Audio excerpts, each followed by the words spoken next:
ওই দেখেন বেরিয়ে গেছে, ও প্রত্যেকটা বেরিয়ে গেছে, এটাও বেরিয়ে গেছে। এই ক্যালেন্ডার না? হ্যাঁ ক্যালেন্ডার, এ বড় বড় হবে।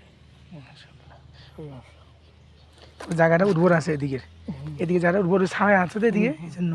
আর এ মাটির টসও আছে, এখনো ওর খুলে মাটির টসও আছে।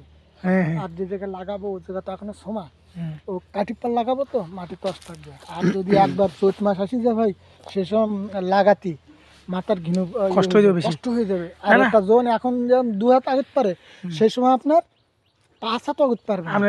আপনি কাজ করেন, সমস্যা নেই, আমি দেখি সামনের মাসে আপনি যা বলছি তাহলে আর তার থেকে আর বেশি দিতে পারিনি, দেখি একটু। বেশি দিলে ভালো হবে, তার কারণে আপনি বেশি দিতে পারলে বুঝছি। আপনার এই 1 মাসের ভিতরে ক্লিয়ার করে ফেলবে। কি clear করবে, এই ঠিক আছে। জায়গা থেকে ক্লিয়ার করে ওই জায়গায় যেতে পারলে আচ্ছা তাহলে সামনের মাসে মনে করেন আপনারা যদি মনে করেন এই 7,000 টাকা সামনের মাসে 30,000 টাকা ফিল আপ করে দিই, তাহলে পরের মাসে না দিলে চলবো? পরের মাসে দিয়ে দেওয়া লাগবে না। তাহলে ঠিক আছে, এরকম হলে ঠিক আছে। যে পরের মাসে দেওয়া লাগবে না, ওই মানে 2 মাস 3 মাস আমার একটু ইয়া করতে পারি, ওই টাকাটা মনে করেন আমি আজ দিকেতে মনে করেন তাহলে আপনার বাবির ইয়া লই যেন কিন্তু বন্ধক দিয়ে বাইনা তুল আনে দিব আপনারে কভার করতে না সুদি পারলে। হয়ে যাবে।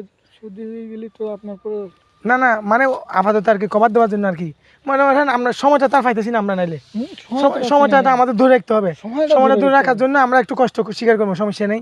হ্যাঁ একবার লাগাতে পারলে, এরকম লাগাতে পারলে আচ্ছা। আর কথা সমস্যা নেই।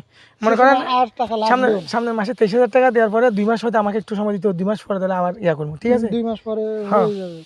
2 মানে মাস পরে সমস্যা হয় না, রমজানের পরে গিয়ে দিলেই হবে। হ্যাঁ রমজানের পরে। রমজানের পরে দেখা যাচ্ছে আপনার ওই জায়গায় কাজ ধরবে রমজানের পরে, তো সে সময় মানে ঈদের পরে একেবারে, একেবারে ঈদের পরে। হয়তো ঠিক আছে। চলেন আমার বাড়িটা দেখেন তো, আমি যে বাড়ি নিয়ে যাচ্ছি এখন।